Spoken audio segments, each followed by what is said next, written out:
Well, let's bring you a few more of these details, of these points against the new CBI chief, M. Nageswar Rao. He's an Orissa cadre, 1986 batch officer. He's serving as joint director of the CBI now, of course, interim director.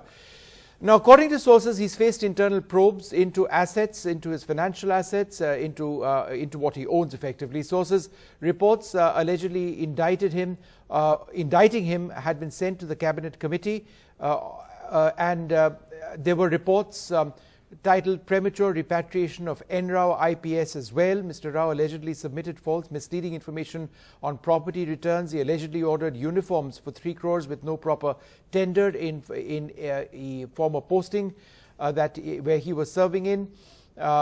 So there are quite a few complaints which have been raised against this officer, but at this stage he is the new director of India's premier investigating agency.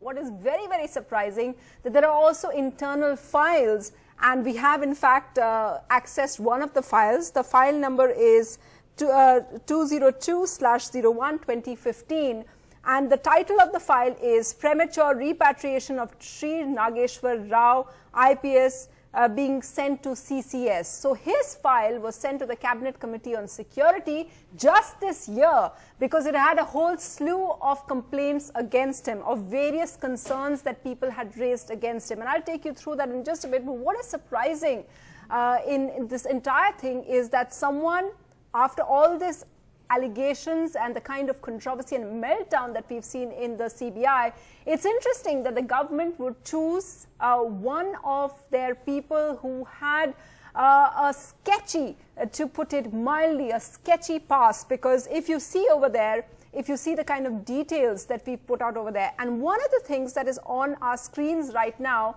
is the declaration of his personal assets. Now, what is tricky about that? This is just one of the allegations for our viewers.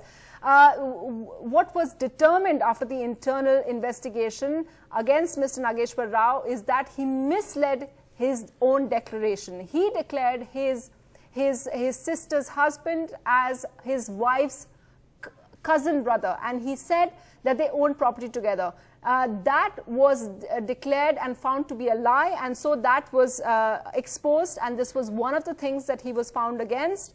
What is also interesting is that apart from the investigations that were done, CBI's own intelligence officer, they have a unit which is like the counter intelligence unit, which is called special unit, and it was led by someone called Amitabh Singh Dhillon in 2015. And Amitabh Singh Dhillon did a check on him, on Nageswar Rao, and said that he was unfit for CBI. This is the interim chief we are talking about. He said he was unfit for CBI due to some of the corruption allegations that were raised against him, like the one you saw about his property and details and declarations, and also because of his political connections. At this time, I'm just quoting what Amitabh Singh Dhillon, who served under Anil Sinha, the chief Anil Sinha, which was the chief before, who was the chief before Alok Verma came in. So one, I told you about that allegation. What's also very, very interesting is the other allegations against Nageswar Rao are that he was the one probing the 70 revenue officers who were found to have dealings with Sanjay Bhandari, a controversial businessman. Now, all of us who are in the news business know Sanjay Bhandari, as there are allegations that he was the person who Robert Vadra used